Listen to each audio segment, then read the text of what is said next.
Boa noite, ouvintes. Sejam todas e todos bem-vindos. Estamos começando agora o Escute o Tom, o nosso programa que fala sobre temas que atravessam as ciências da saúde. Lembrando que todas as quartas o Escute o Tom é um espaço de conversa, aprendizado e troca, onde abordaremos importantes temas sobre saúde da população negra. Hoje, aqui quem fala sou eu, a Thaís Alves. E eu, Matheus Acani, para falarmos um pouco sobre a formação acadêmica antirracista e a pesquisa com perspectiva racial, onde vamos juntos construir uma linha do tempo sobre a história da ciência no Brasil e como isso impacta o nosso meio acadêmico hoje. Exatamente. E para isso estamos aqui com o Flávio Muniz, que é historiador, jurista e mestre em História Social pela Universidade Federal de Uberlândia, onde também concluiu a licenciatura e o bacharelado em História. Além disso, ele é bacharel em Direito e atualmente é doutorando no programa de pós-graduação em História da UFO. É autor de diversos artigos científicos e de 2 livros, O Diário de um Navegante na Covid e Introdução à História do Reino do Congo. Atuou como coordenador na ONG Missão Escola da Vida, na região sul de Uberlândia, onde trabalhou com jovens e crianças em situação de vulnerabilidade social. Também realizou palestras para educadores e estudantes, escreveu para revistas e jornais e participou de debates e entrevistas em diferentes meios de comunicação. Além disso, o Flávio atualmente, se dedica ao canal Caçador de Histórias no YouTube, onde difunde a história da África, das diásporas e das lutas antirracistas. Com mais de 221 mil inscritos e mais de 11 milhões de visualizações. Seu trabalho ultrapassa fronteiras e alcança países como Angola, Moçambique, Portugal, Estados Unidos e entre outros, ampliando ainda mais o acesso às narrativas históricas que valorizam a intelectualidade negra. E aqui hoje a gente vai cumprimentar então todo mundo. Boa noite, Flávio. Boa noite, Thaís. Boa noite. Que currículo invejável, não é, Matheus? Professor Flávio, é um prazer ter você aqui, tá? E perfeito, assim, para a nossa conversa de hoje, a gente queria começar perguntando como que o período colonial estabeleceu as bases do que viria a ser hoje esse currículo escolar e científico que é totalmente eurocêntrico, né? De que forma esse colonialismo definiu quais conhecimentos seriam considerados legítimos e quais seriam descartados, e especialmente no que diz a respeito sobre os saberes africanos em relação à saúde também. Gente, boa noite mais uma vez a todos os ouvintes aí, Thaís e Matheus, e o pessoal que está aqui também no estúdio. Em primeiro lugar, nós temos que entender que a população negra tem uma história que por séculos foi ignorada. E como que ela foi ignorada e por que ela foi ignorada? Porque houve a construção de um projeto de país excluindo essa população negra. Primeiro nós temos que entender de onde nasce essa ideia de ser negro, né? Porque a gente pensa assim, poxa, mas por que as pessoas negras?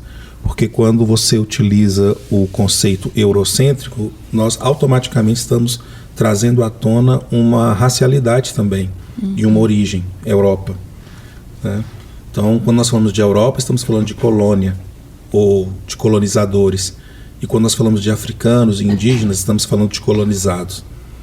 O importante é nós entendermos que, desde o princípio, quando os colonizadores eles optaram pela escravização de povos africanos e forçaram a diáspora africana através de todos os modos brutais que a escravidão postula, o que acontece é que houve uma grande massa de pessoas que foram trazidas para o Brasil na condição de escravizados, isso todo mundo sabe. O Brasil foi o país que mais recebeu escravizados. Só que, inicialmente, os colonizadores eles não foram para a África porque as pessoas eram negras, porque esse conceito sequer existia. Então, nós não podemos falar historicamente que os europeus foram para a África, ou especificamente Portugal, que é quem inicia o processo de tráfico transatlântico, importante que isso seja dito. No ano de 1444, o Brasil nem tinha sido ocupado pelos portugueses ainda, e devido a autorizações de bulas papais, como 2 bulas específicas, chamadas Romanus Pontifex e Inter Quaetera Quae Nobis, que eram bulas que autorizavam a escravização de povos africanos, eles então começam uma aventura na colonização e ocupação de territórios africanos. Portugal nunca tinha descido abaixo da região onde hoje é a Mauritânia, uma região específica lá chamada Cabo Bojador. Então, como eles conseguem desenvolver uma tecnologia naval avançada para aquele momento no mundo, eles são os detentores daquela tecnologia, eles começam a navegar abaixo desse lugar. E a partir dali você vai encontrar aqui regiões, a região da Senegâmbia, a região do Golfo da Guiné, onde é a Costa da Mina, Gana, Benin, onde foi o reino de Daomé, aí vai Nigéria e vai seguindo, até chegar na região do Reino do Congo. Por que é importante entender isso? Porque até naquele momento, Portugal estava buscando justamente essa escravização, que tinha uma função teológica ali, tinha uma função humana, mas também abre colônias no Brasil e nas Américas. Quando abre essas colônias, necessita de mão de obra. O que está acontecendo simultaneamente enquanto Portugal está fazendo isso? Na Europa, nos séculos XVIII, começa a se desenvolver os primeiros protótipos de teorias raciais. Isso mais especificamente lá no ano de 1735, com Carl von Linneu, que é um ideólogo, um naturalista, que é o primeiro a propor uma classificação de humanidade baseada em tipos. Ele nunca saiu da Europa, ele era um sueco que nunca havia saído da Europa.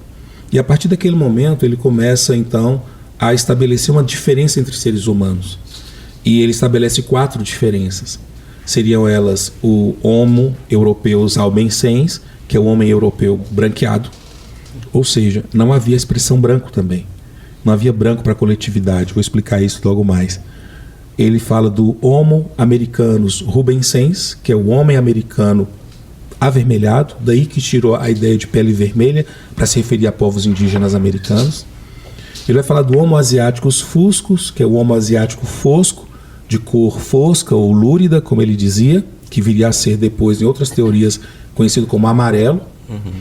E ele criou o Homo africanus niger, que é o homem africano negro.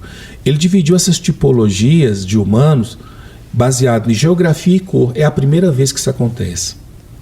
Só que aqui nós estamos falando de algo que, obviamente, é como diz a doutora Neil Eve Painter, a ideia, a raça é uma ideia.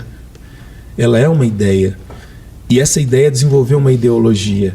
Porque é a primeira vez que as pessoas se classificam por cores. Porque poderia falar de geografia, podia falar do africano, como ele falou, poderia falar do europeu, como nós falamos aqui, eurocêntrico. Só que quando o africano se torna negro e o europeu se torna branco, é com as teorias raciais. E aí, então, com posse das teorias raciais, essa foi a primeira de muitas, os europeus começam a utilizar essas teorias para fomentar ideias de inferiorização da população negra, não só da população negra, isso serviu para a mulher e também para populações indígenas e populações asiáticas. E esse é o ponto muito interessante aqui, porque as teorias raciais elas não falam só disso. Foi as teorias raciais que inventaram o que é ser negro, porque o africano, bem como o europeu, eles não se enxergavam por cor. O africano ele enxergava a si pelo seu povo. Um era Yorubá, o outro Hausa, o outro Akan, o outro Kikongo, o Bakongo.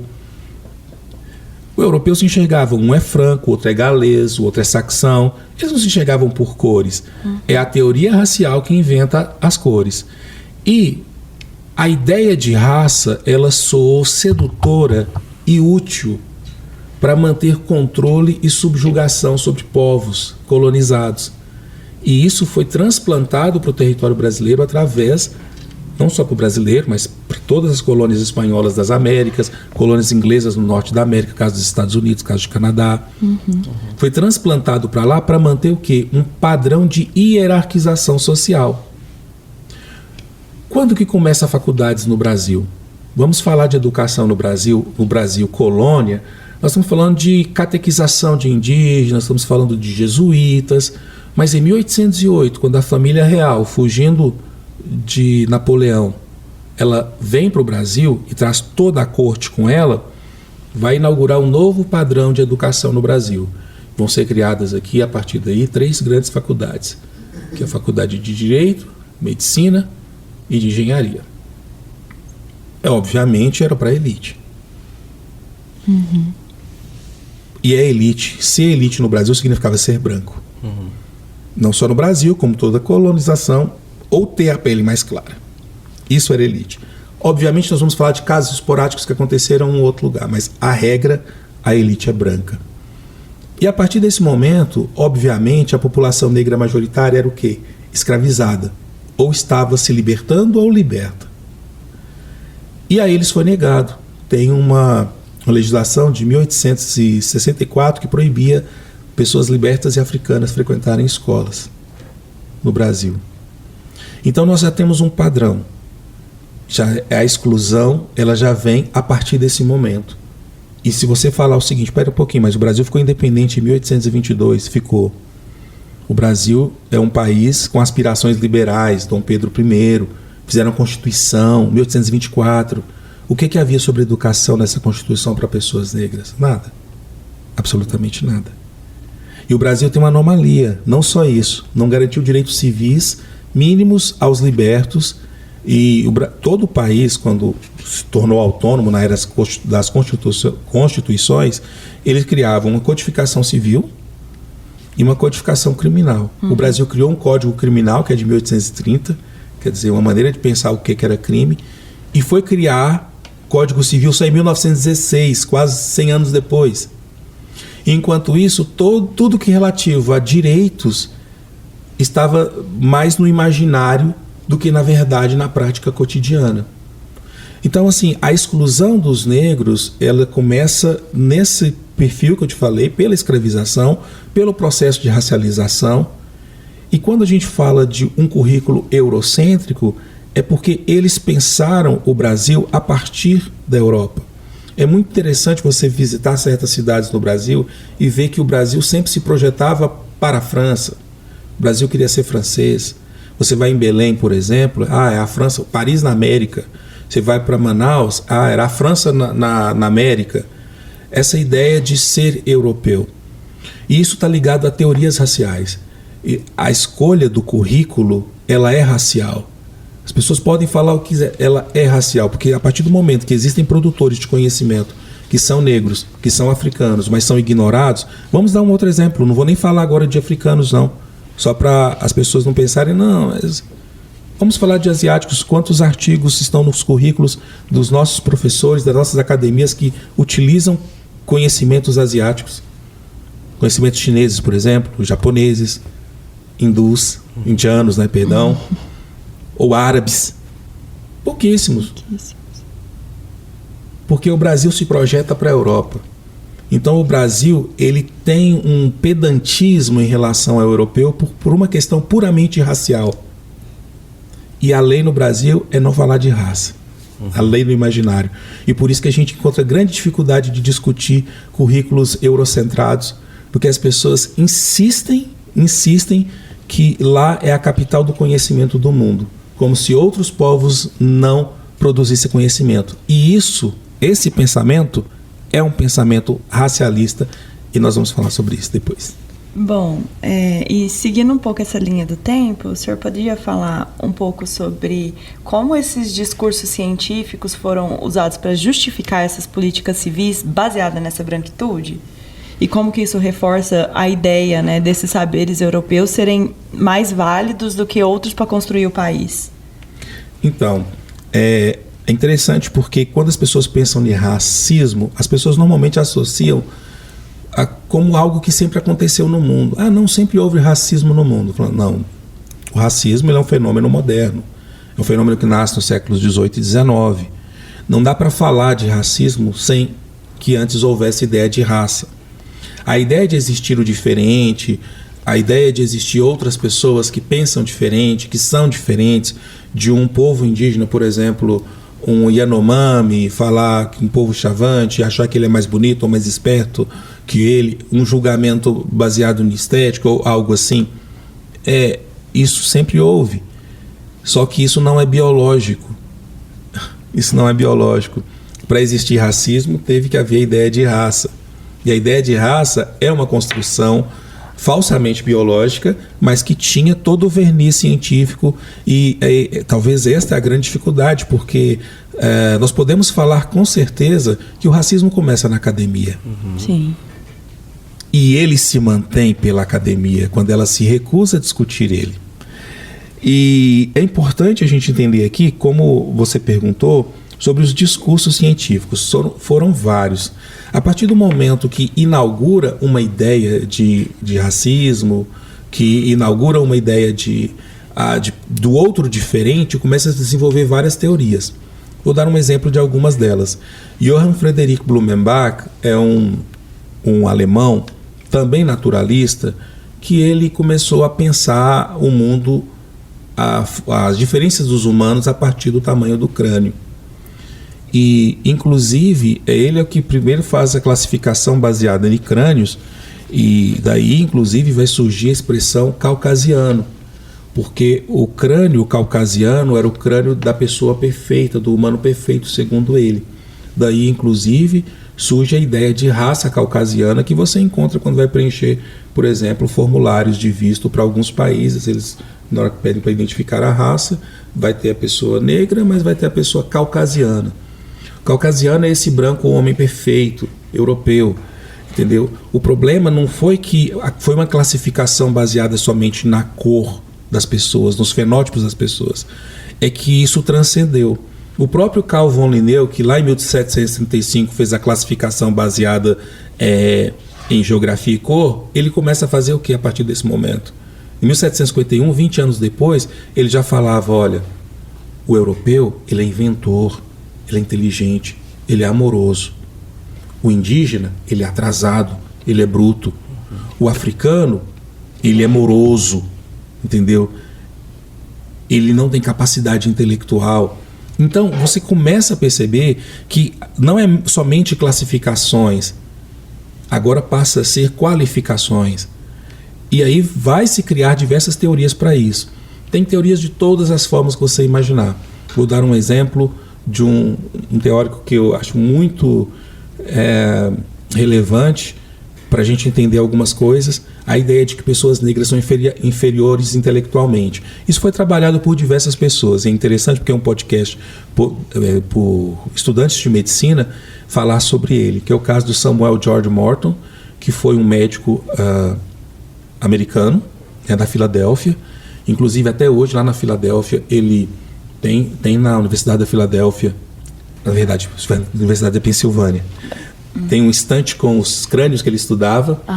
E ele foi o escritor do Crânia Americana e do Crânia Aegíptica, que são duas obras de medicina que inaugura os estudos do crânio, a craniologia. E baseado nessas teorias, ele desenvolveu a ideia de que pessoas africanas ou descendentes de africanas são inferiores intelectualmente. Isso, lógico, dialogava com uma outra ciência da época, considerada ciência na época, que hoje a gente, obviamente, não é a frenologia, que é a ideia de que as pessoas elas têm, você pode prever as pessoas, comportamentos através do tamanho ou áreas do crânio. E essa ideia, ela permeia a sociedade, ela afeta a sociedade, porque essas pessoas não eram só médicos, não eram só naturalistas, eles eram membros das altas rodas da sociedade, eles eram políticos, eles eram homens que pensavam o mundo. E isso influenciou de tal forma, vamos dar um exemplo disso, um exemplo muito claro disso. No Brasil, morou um moço chamado Arthur de Gobineau, Joseph Arthur de Gobineau. Ele era um francês, um diplomata francês que morou no Brasil de 69 a 71, e ele se tornou um amigão do Dom Pedro II. Eles eram amigos de longas conversas. Tem livros sobre as conversas deles, sobre as amizades deles, as cartas que eles trocavam. E ele é simplesmente considerado o pai do racismo moderno, porque ele é aquela pessoa que consolida de forma fundamental a ideia de raça no século XIX. Ele criou a obra dele, seminal, que fala sobre isso, é um ensaio sobre a desigualdade das raças humanas. E nesse ensaio sobre a desigualdade das raças humanas, ele começa a estabelecer ali diversos princípios de por que as pessoas negras são inferiores.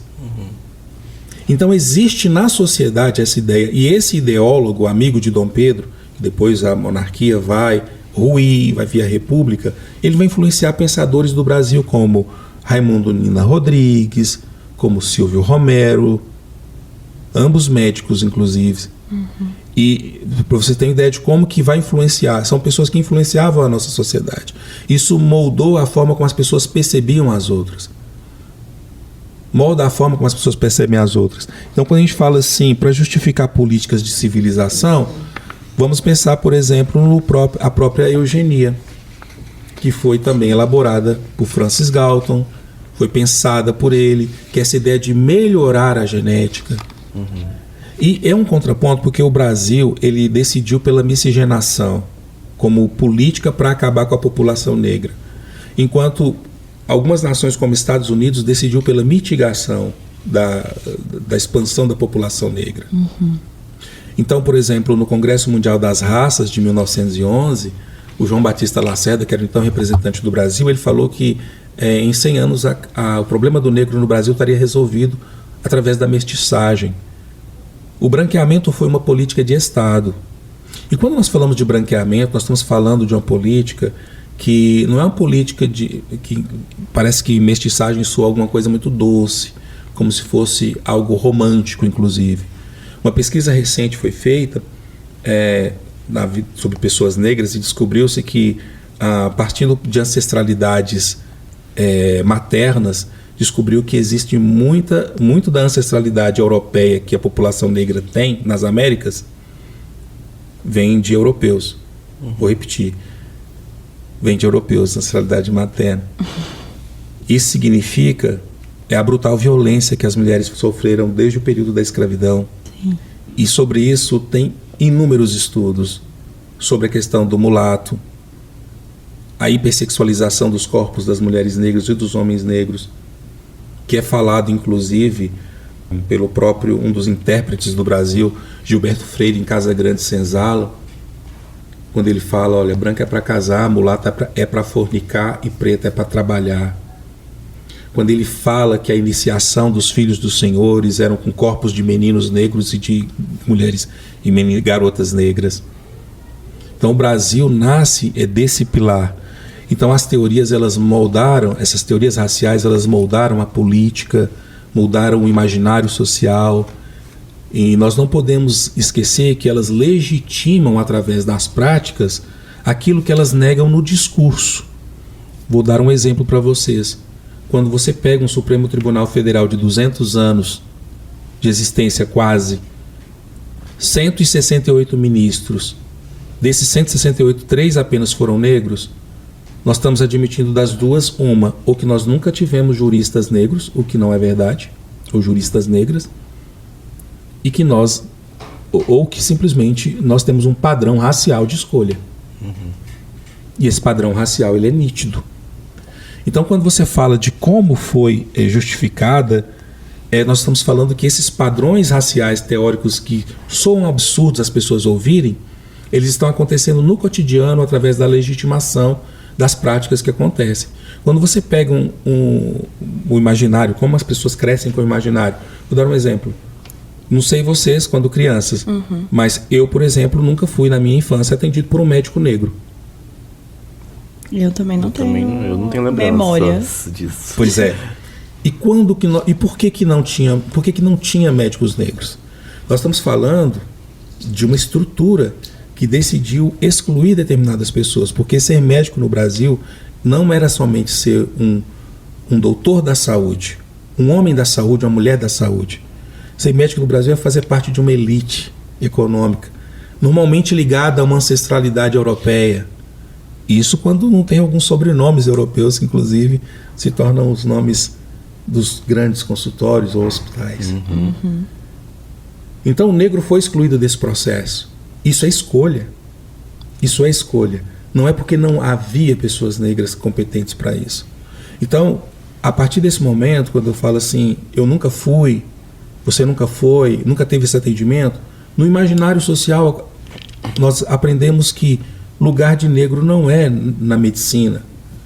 Mas quando você começa a enxergar que tem o homem que recolhe seu lixo 3 vezes por semana, o corpo dele é negro, você naturaliza o olhar de que aquele lugar, que um homem negro de terno, ele é um pastor, e ele não pode ser um advogado, ele não pode ser um juiz, ou não pode ser só uma pessoa que está querendo vestir uma estética diferente. Você naturaliza o olhar. Sim. Eu me recordo quando eu trabalhava como técnico de enfermagem, sexta-feira, às vezes quando eu voltava, saía do plantão à noite, 7 horas, eu ia para casa, as pessoas sempre me confundiam. Ninguém nunca me confundiu com médico, mas as pessoas confundem a gente assim. Não era mesmo, mas enfim. Mas confundiam a gente, tipo, ou achava que eu era açougueiro, ou achava que eu estava indo pro terreiro, entendeu? Era uma coisa que acontecia. E eu falo assim, é natural. Esse olhar, essa educação do olhar.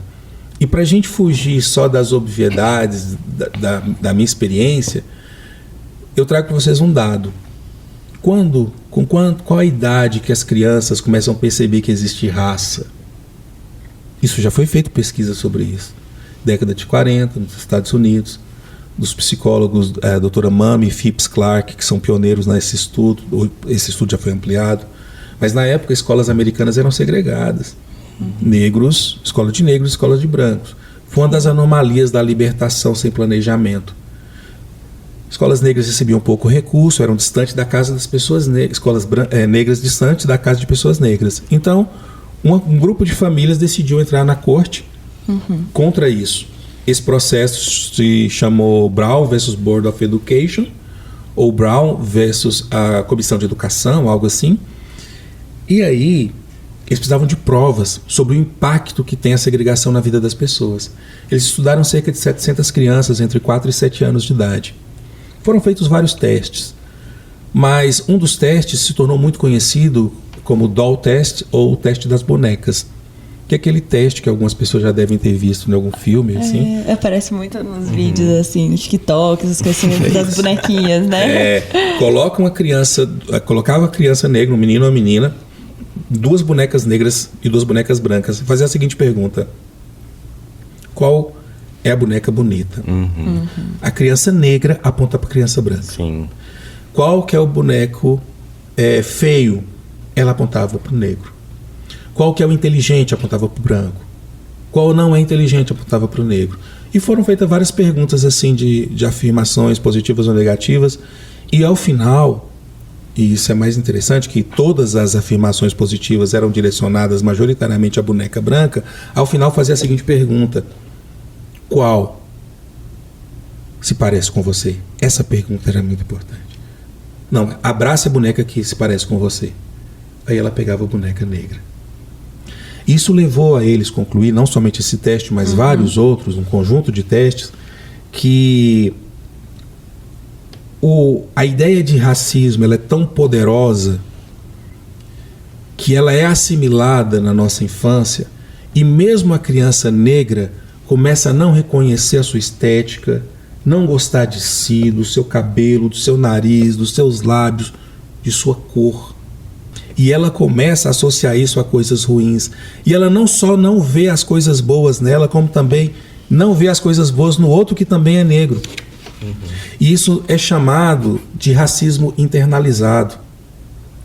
Ou o que o teórico da consciência negra, Steve Biko, vai chamar de consciência partida, que a gente só se enxerga através do olhar do branco e a gente acaba negando os valores que nós temos. E isso, dentro da sociedade, foi naturalizado como forma de domínio. Então, o que é a construção que você falou? A ideia que apenas saberes europeus eram válidos para construir o país, porque os corpos europeus, o que o europeu fala é válido, porque ele é branco. Não é só porque ele é europeu, é porque ele é branco. E é esse imaginário que foi construído na nossa sociedade. O problema não é o que ele fala que não é valoroso. Não, é porque que não é valoroso o que o outro diz. Que é o que você falou sobre a questão dos saberes africanos. Por que os saberes africanos não são valorizados? Os indígenas também não, os da Ásia também não, mas só os europeus, como se eles fossem a Torre de Marfim. A intelectualidade tem que ser europeia. Então não pode ser indígena? O intelectual não pode ser chinês, indiano? Na filosofia, a professora fala, Quantos filósofos você estuda que é fora da Europa? Na historiografia, quantos historiadores que a gente estuda que não são da Europa? Na medicina, quantos autores dos livros de medicina não são americanos? Somente nos manuais, viu? Nossa Senhora. E isso conversa muito sobre alguns temas que a gente já conversou aqui no podcast, sobre alguns conceitos que já foram discutidos aqui, como, por exemplo, o racismo científico, racismo institucionalizado. E isso é bacana da gente saber, né, que junta tudo para formar esse globo e essa pressão em cima das pessoas negras, em cima dessas pessoas racializadas, né, no geral. E infelizmente, né, Thaís, hoje o nosso tempo tá acabando. Sim. Finalizando esse primeiro Eu falo muito, já falei. Me chama. Não, mas foi uma ótimo. aula, foi maravilhoso. Finalizamos então esse primeiro encontro com o professor Flávio, com o Dr. Flávio. Mas voltamos semana que vem para entender efetivamente os reflexos de tudo isso que foi dito hoje na sociedade hoje em dia, né? Só pra gente lembrar aqui dos nossos apoiadores, não é, Thaís? A gente Sim. falar um pouco dos nossos apoiadores do podcast, que são o NEAB e a Diepafro, né, Thaís? Então, é importante lembrar aí. Sigam eles no Instagram e nos sigam também na nossa rede social, @afrosaudeufo. E no próximo episódio a gente continua esse bate-papo com o Dr. Flávio. Professor Flávio, deixe, por favor, as suas redes sociais. Sim, pessoal, vocês podem me seguir principalmente no canal Caçador de Histórias, que é no YouTube. Lá você tem mais de 500 aulas sobre essas temáticas, história da África, dos povos afrodiaspóricos e discussões de questões relativas às teorias raciais, como elas impactam o nosso dia a dia. É um prazer receber vocês lá. E no meu Instagram, @professor Flávio Muniz. Mas lá não vou muito não, viu, gente? Certo, é isso. Boa noite, pessoal. Até o próximo. Boa noite. Boa noite.